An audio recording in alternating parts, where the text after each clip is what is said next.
kind of plan for today. So I'm Chris. Today we're gonna go over the levels 3, 4, and 5 to financial freedom. If you hear from Zoe or from church, we're gonna have a section at the end for God and money, prayer, and then we'll have our Zoom call live discussion at the end. And during this live stream, if you have any questions, just drop them in the chat. So let's go ahead and get started. So this quick background on myself. So I graduated college back in 2014. I had a negative net worth because I had student loans, car loan, and around 2015, I started focusing more on personal finance. In 2017, I started businesses. Some failed, some did well. 2020, I invested in real estate. And now I've lean fired, which basically means that I have enough passive income to support all my basic necessities. So the point of this is just showing that I wasn't born to some rich family. I didn't have a huge financial windfall when I was younger. I started from the bottom and I worked hard to save, invest, and get to where I am today. And the main difference between me and you is that when I was in your position, I didn't really have someone to teach me and help guide me to reach new levels. And I'm here to help you guys get there. So any questions you guys have, drop them in the chat. I'll address them throughout this live stream. And then any questions later on, feel free to ask. So today we're gonna cover budgets, which is level 3 to the 15 levels to financial freedom. Done the first 2 levels. Review that later this week. But today we're gonna jump into level 3, budget. So a lot of us know what a budget is, but if you don't know, it's basically a plan to spend money, save, and invest so that it reaches your financial goals. And I'm gonna walk through the template that I have shared with you guys so that you can kind of see the thought process and how this works in your day-to-day. For the next week or two, if you're not too familiar with the budget, I recommend tracking your expenses and then see how you can adjust your budget to reach your goals. So we'll talk more about that as we get to that view. So at the end of level 3, you're gonna have a budget, which is your allocation of all your income. And as a quick pro tip, as we get through the next levels, we're gonna focus on how much you think you need to save and invest to have the highest level of happiness. Because a lot of us spend money on materialistic things that we don't really need. And it's just more helpful to know what your goals are so you can save and invest for things you really care about. So any questions you guys have as I walk through the budget, drop them in the chat. I'll address them, and then we'll go from there. So if you haven't done this already, go to either the WhatsApp chat or go to my website, topherlie.com, and just download that budget tracker so you can follow along. But if not, just watch as I go through it today, and then you can rewatch this and update your budget yourself later on. All right, so any questions so far? You guys good? Okay, so let's go into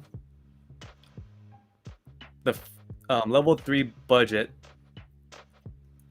So the first step is understanding the high level of how I structure this budget. And the goal is to have a 50, 20, 30 split between fixed costs, which are your needs, financial goals, which is saving and investing, and then flexible spending, which is your wants and this optional discretionary spending. And I have all these different colors here to kind of differentiate where all your money should be going in your budget. So let's go line item by line item here. First, we have your income. So I think the average salary in LA is around 60K. If yours is a little bit higher, you can update it and have more money. If yours is a little bit lower, then we'll look at ways where you can save and invest based on a smaller income. So up here in bold, you're gonna change your income. So whatever you make, if you have a salary number, put that here. If you're paid by hour, and that's kind of, it changes over time. Try to average out the past 2 years. So say in 2020, say you made maybe $45,000, and then last year you made $50,000. Let's average it out to about $47,000. And if you know your hours might increase or decrease, you can put the number here. But overall, stay conservative. So just because last year, if you're paid hourly, if you made $50,000, but this year your hours got, then decrease your number here for your income. The next item here is your taxes. So this is your federal, state, Social Security, and there's a link here where you can put in your income, and based on your state, it'll calculate your effective tax rate. And so you can put that number here because most people, they're paid bi-weekly. State this number here. And then at the end of this, you should have your true income. This is also known as your take-home pay or net income. And as I'm going to refer to net income more than your gross income, because a lot of people, they think, oh, your salary is $60,000. But in reality, your take home is not $60,000. It's like $45,000 in this example. And you only have $45,000 to spend on rent, utilities, food, travel, and whatnot. So this is what I'm going to focus more on, your net income. Next, you might have some investments such as a health savings account or a 401k. And this is in green because you can use this to save and invest. So your company may or may not have this, but if you do, and you do invest money in these accounts, then add them here. So usually your HSA is annually, and your 401k might be taking out your paycheck bi-weekly. So update these numbers here. If you don't invest right now, then keep these 0. And then this last line item is your pay statement. So you want to double check that this number matches your pay stub. So for example, if you made $60,000 and your pay stub is not, in this example, $1,700, maybe you're getting like $1,600 or $1,500. You want to review your numbers here. Maybe your tax higher than you expected, or you're investing more in your HSA or 401k, or maybe your company is taking some money out for insurance. So you want to show your pay statement here on its calculation matches your actual pay stub. If it's not correct, then you got to figure out, where you're losing money. And then this is your actual, I guess, your true take-home pay after all of these taxes and these investments. So that's your pay stub right here. Okay, so after you have that, we're going in order of priorities. So up here, fixed costs go first. These are your needs to survive and avoid too much debt. Green is saving and investing. And lastly, it's spending money on your wants. So you see, as we go in order, that we're trying to prioritize each of these items. So in blue, these are fixed costs. So you might have school loans, car loan, credit card debt, car insurance, and then your rent, including utilities.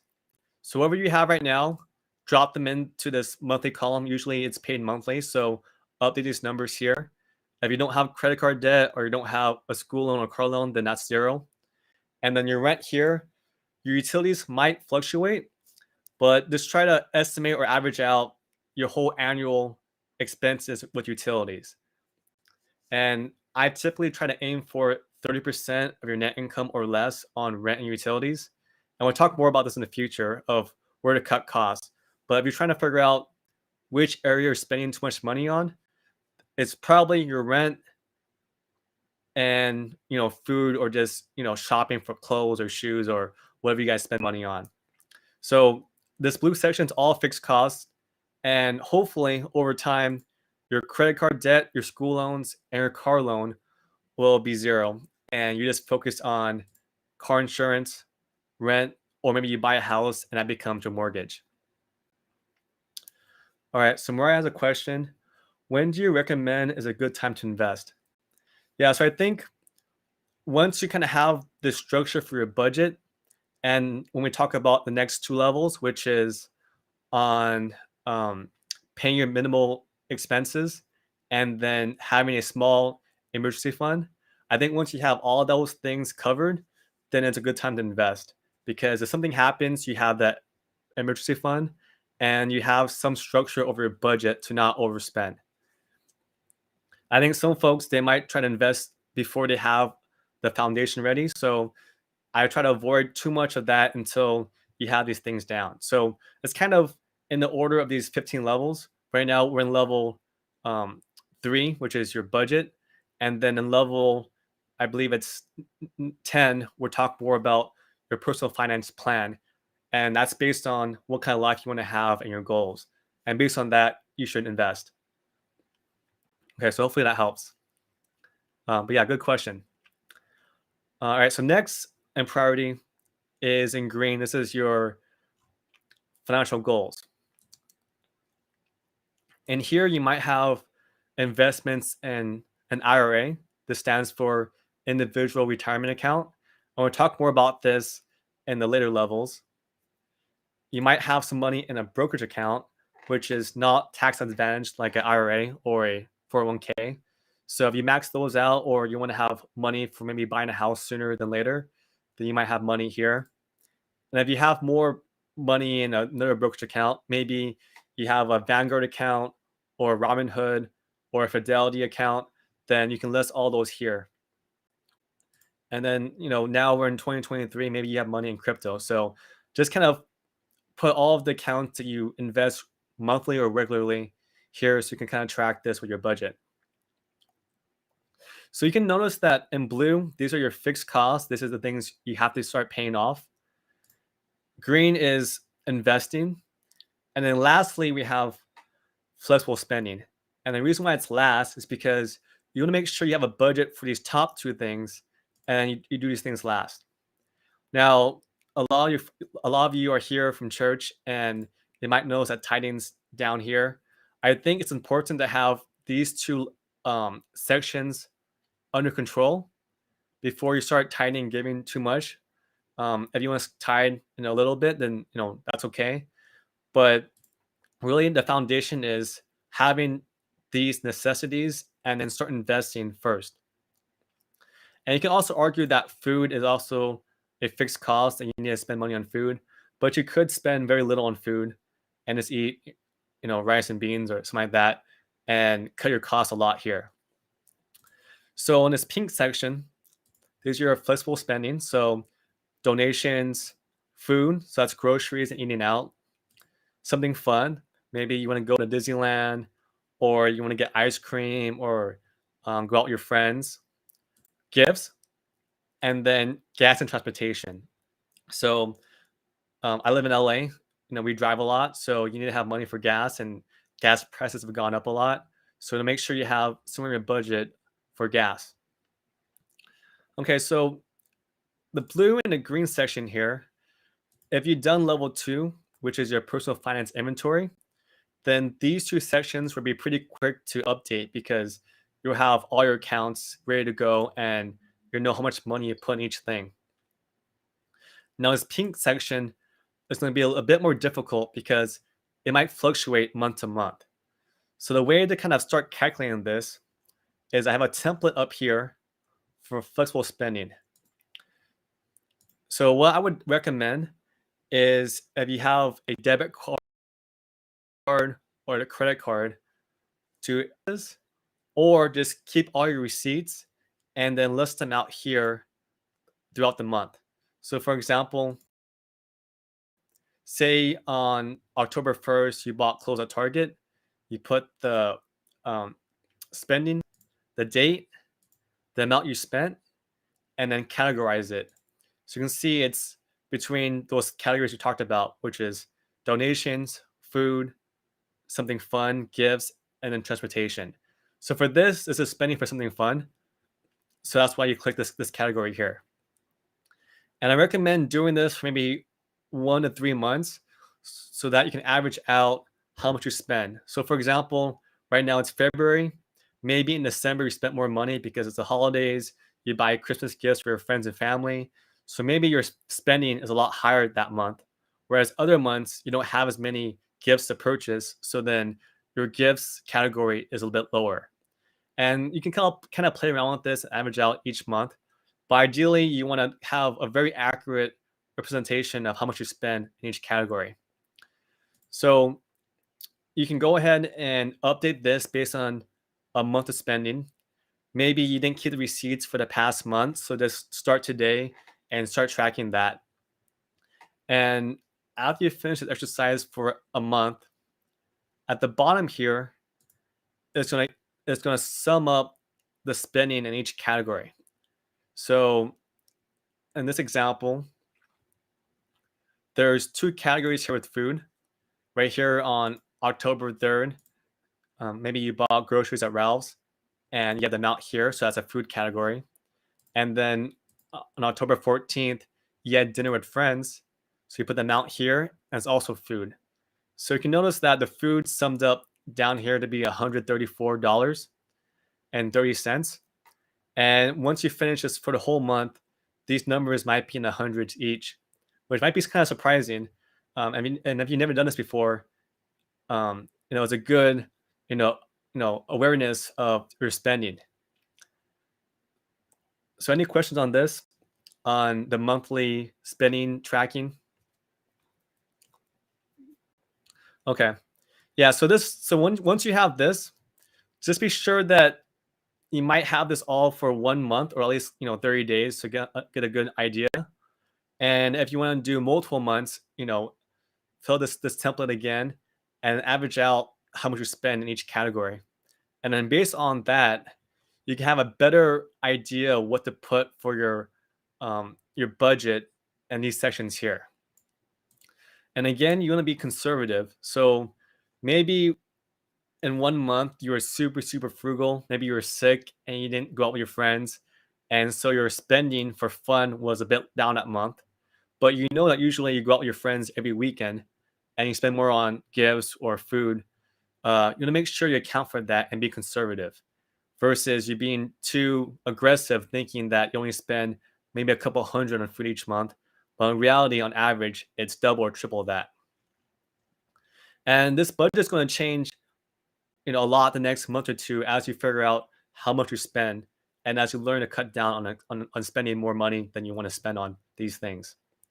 So just try your best, make this budget, and then over time we'll talk more about how to cut costs, where to negotiate your insurance or your loans, and then also find ways to also increase your income so that you can save more over time.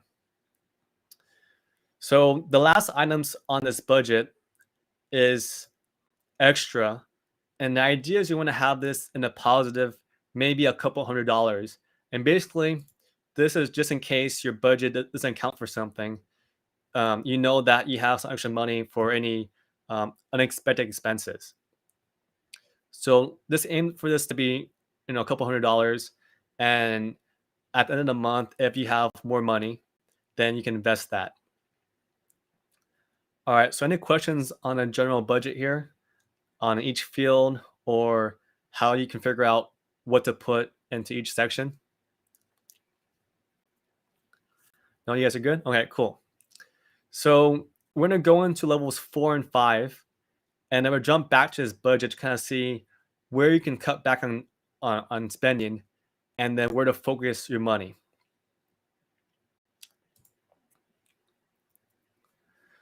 Okay, so level 4 is on paying all minimal essentials. So the minimal essentials are basically where you live, so having a roof over your head, food, utilities, and in some cases, healthcare.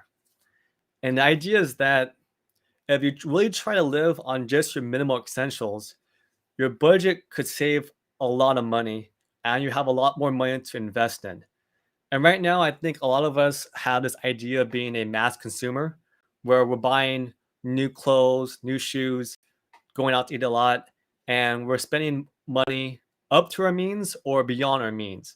And we need to try to live below our means so that you can save and invest more. So basically, these essentials, include, like I said, your roof over your head, food, utilities, and healthcare.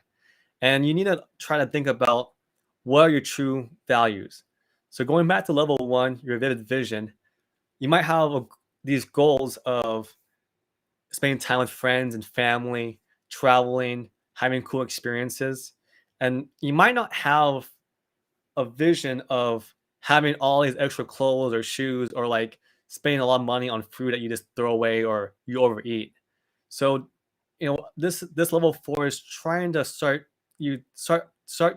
thinking about what are your actual needs and what actually makes you happy, and reduce these ones or what society has trained us to think we need. And so as we go through level four, you're going to try to find a way to up your budget and reduce non-essential spending. So for examples, you might have a bunch of subscriptions with Netflix, Hulu. Like really think about, do you need to pay for all these accounts? Like do you watch this every week or every month? Do you have any unnecessary purchase habits or spending habits? So do you buy shoes and clothes and random decor every week when you don't really need more of those things? Are you spending too much on groceries that you don't eat and you just throw that food away? Or do you eat out too much and maybe you spend a lot of money on alcohol and going out, and that's eating up a lot of your money? So just kind of think about which areas you can cut out or reduce spending. And at the same time, I get it. You want to have fun, you want to live life, but we also got to think about which things are not really making us happy and where we can focus on the things that actually make us happy while investing for our future. So, last thing about paying your minimal essentials is that I talked a lot about subscriptions or clothes or random decor, but you should also think about how to reduce your rent and utilities or your insurance. So, for example, talk to your friends, figure out how much you're paying for rent and utilities. Maybe you stayed at the same place because you're afraid to move your stuff, but maybe where you live, there's places cheaper for rent. Or if you're spending over 30% on your net income on rent, then it's probably not the best thing for you, and you're probably not able to save too much money. So maybe you need to move somewhere out of the city or get roommates or be creative in that sense. Same with insurance. You might have very high car insurance, but you're not aware of it. So talk to your friends and family, kind of compare what their rates are and shop around and negotiate your rate. So for example, my car insurance, I pay per miles I'm going to drive that year. And they always assume that I'm going to drive maybe 12 or 13,000 miles a year. But in reality, I drive about 8,000 miles a year. So I can tell them, hey, look at my how many miles I drive each year, and I'm not driving as many, so don't charge me for these extra 4 or 5,000 miles, and then reduce my rate. As long as I can prove that I'm not spending or driving that much. So just try to find ways to cut your costs, because right now you might be a little lazy or tired of trying to find ways to do this. But if you try now to reduce some of your rent or insurance, then in the long run, you have more money to invest and save. All right, so any questions on this? So let's going back to the budget spreadsheet. You might have right here spending and something fun. That number might be a little high. Maybe it's subscriptions. Maybe you're just buying random decor for your apartment, or buying a lot of gifts for your friends. Maybe there's ways to not spend as much. Maybe you can spend time with your friend. Maybe you can hand make something and just kind of find ways to cut costs there. And the same with these sections up here. If you have credit card debt or school loans or car loan, if your rate's very high, you should try to find ways to negotiate for a lower rate or refinance your loans. Okay. All right. So any questions on that? All right. So the last section that we covered today is level 5, saving a small emergency fund. So the idea for this is, if you follow America and the statistics, right now many people cannot cover $1,000 unexpected expense. Maybe your car, you lose your job and you need to find a new job, you can't pay your rent for the month, or something comes up and you just can't pay off that bill. You need to start having a cushion so that you're not pulling out extra debt and you're not super stressed out if something comes up. So in level 5, we're going to talk about saving $1,000 or 1 month of expenses as your small emergency fund. So the idea is, as you go through life, if something comes up that's not in your budget, so like your car breaks down, that's $500, or maybe you get in a car accident or you get sick and you're in the hospital and that's a couple $100, then this fund should cover it. And then once you kind of use some of this money, you need to save and replenish this fund.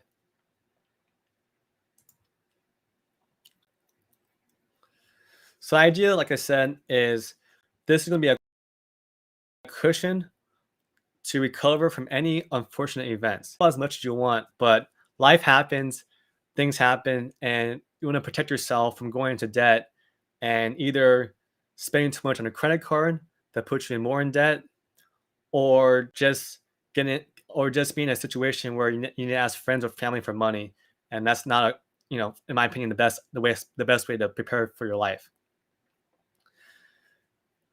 The pro tip for this is, start thinking about all the ways you can save for 1 month expenses. So for example, say you save up the 1 month expenses or $1,000 and something happens and now your emergency fund's only $200 now. You got to find a way to save $800, because if this number is, very low and you have back-to-back unfortunate events, then you're going to be in trouble basically.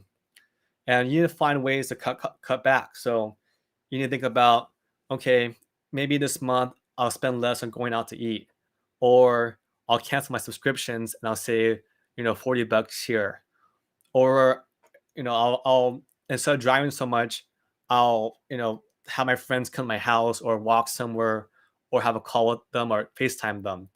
And you're just gonna have a list of options to save, because if you run out of this fund and it takes you months to replenish, then you're at risk of going into debt because your cushion's depleted.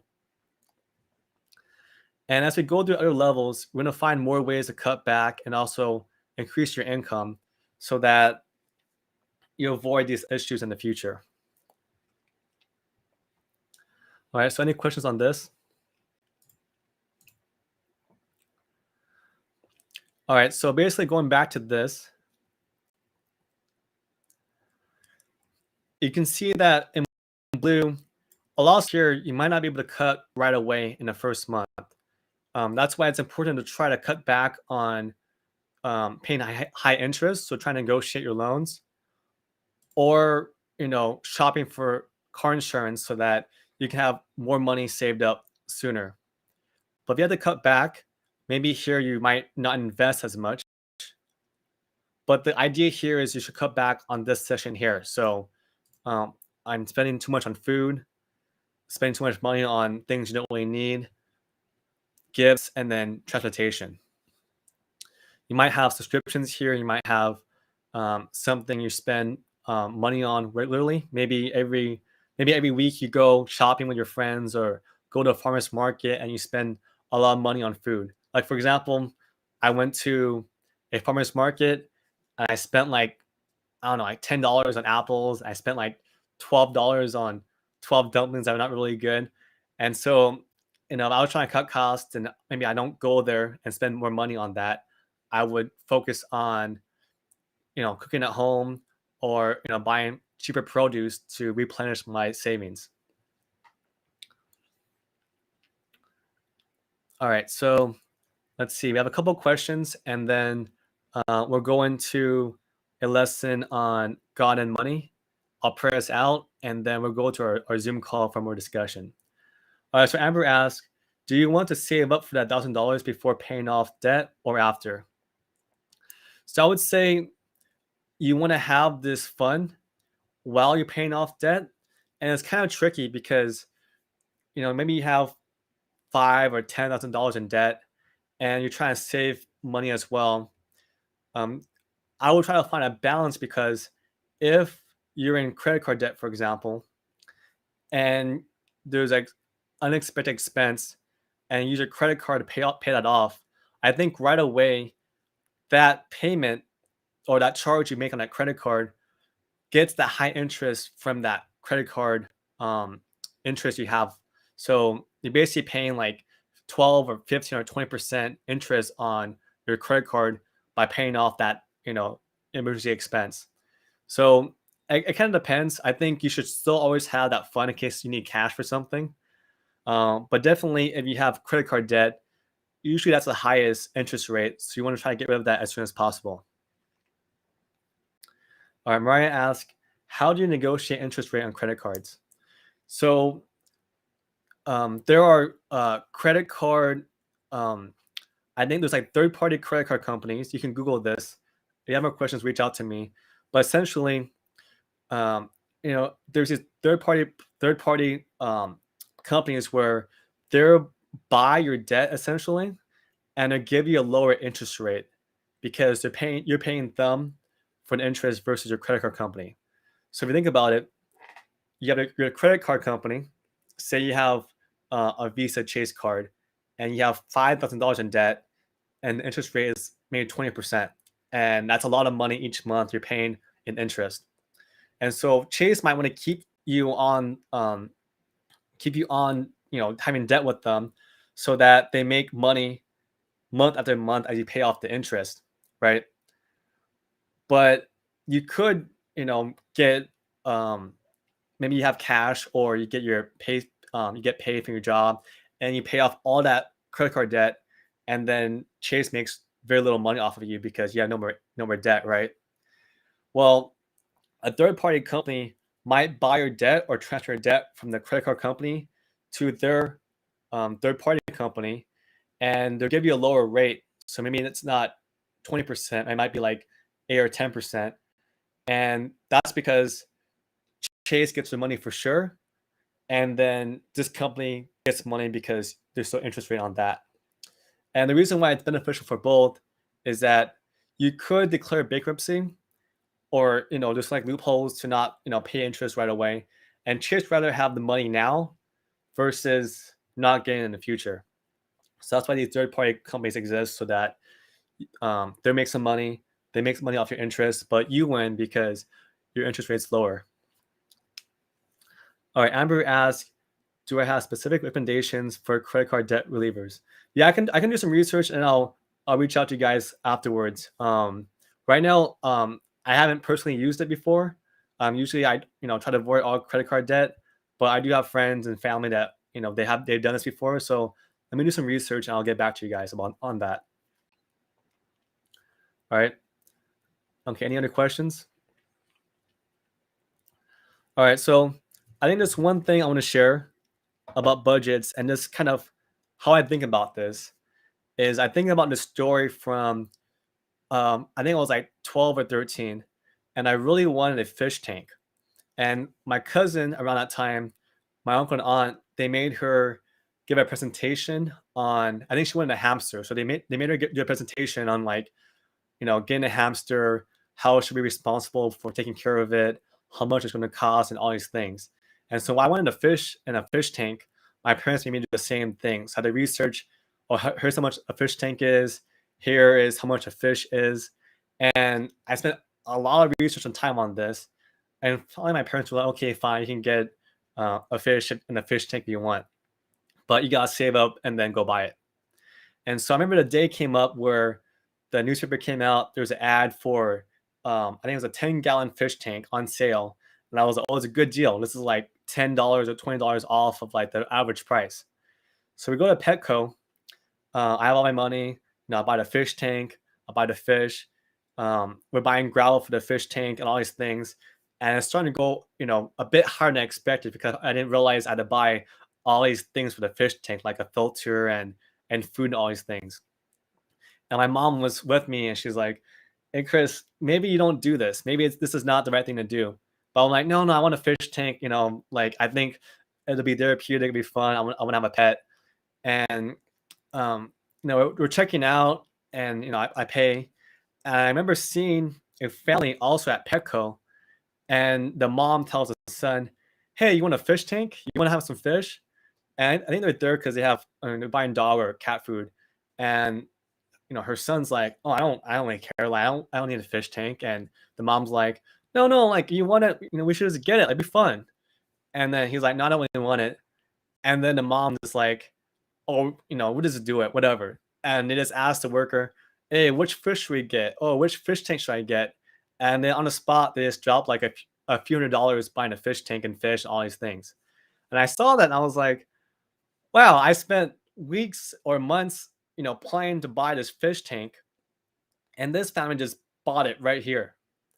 And it's funny because, a few months after I got the fish tank, I was like, man, it's set. My fish kept dying. I had to clean the fish tank. It was not as much fun as I thought. And then, um, I kind of half regretted this. But the point of the story is that same for your budget, you got to think about like why you really need to spend money on something. And sometimes it's not worth it. I think, like I said, a lot of people are mass consumers, and society programs us to think we need something to feel important or to, have status. And a lot of people have buyer's regret because they buy something, and a week later they're like, "Oh, I don't really need this." So I hope that as you go through this exercise, you think about what do you really need to purchase, and if you have habits of window shopping, and then you're like, "Oh, I'm just gonna buy this because it looks cool," and then a week later you have buyer's regret, then let's try to avoid that in the future so that you can save more and start investing. Because when you start investing, you have your money working for you. And we'll talk more about that in levels 11 to 15, where we talk about things to invest in and how to build wealth building vehicles so that you can just live the life you want and have passive income to cover all your expenses. All right, so let's go ahead and go into the Bible lesson. Let me try to find it.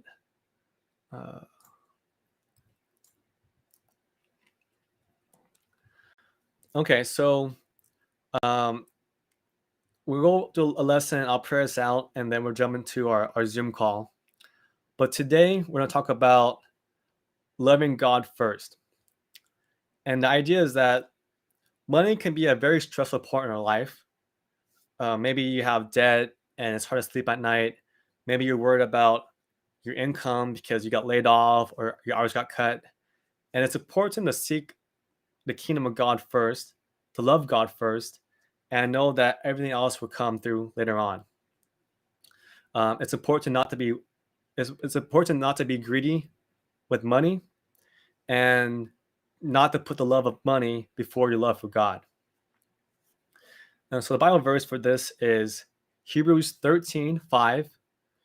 It says, "Keep your life free from love of money and be content with what you have.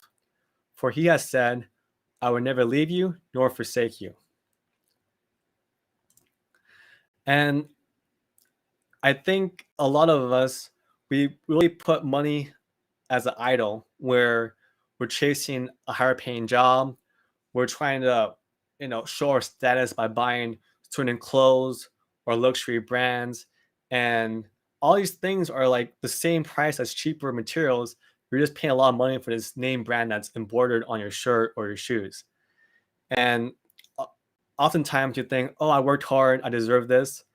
But you got to take a step back and think about, is this, glorifying God? Is this showing, by doing this, am I showing God's love and grace to others?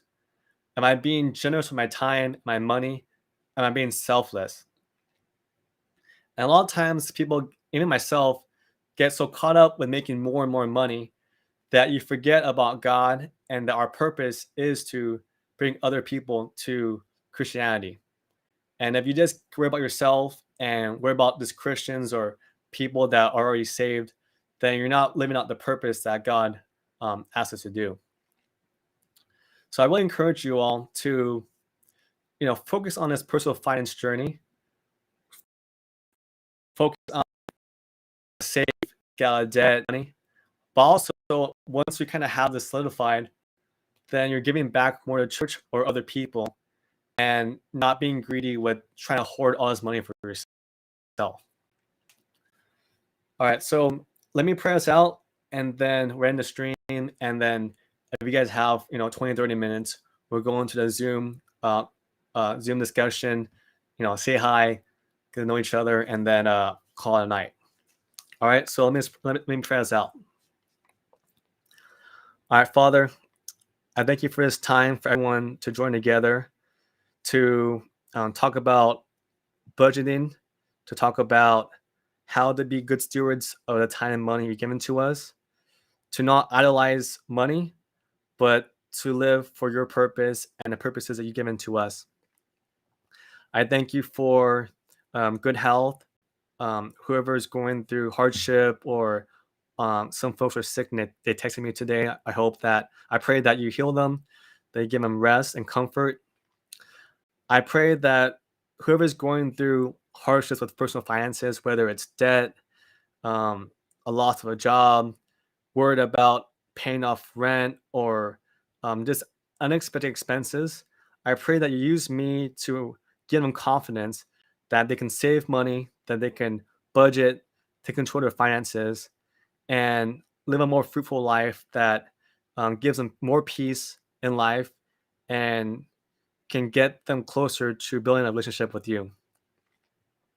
I pray that as we go through this season, where it's a new year, it's some uncertainty with, the recession going on in America, that you give them all peace of mind that if they work hard, put you first, and work together with me and other folks in this group, that they can get out of debt and save and see the light in the tunnel where they're actually saving money, investing, and being able to visualize reaching their dream life and their vivid vision goals. So I thank you for this time, and I pray that you bless this group as we go through this journey together. In your son's name, amen. All right. Well, thanks, everyone. I'm going to end the live stream here. And then if you have, like I said, 20 and 30 minutes, I'll see you guys in the Zoom link call where we can say hi, get to know each other, and then we'll call a night. All right. So thanks for joining, and I'll talk to y'all later. Thanks. Bye.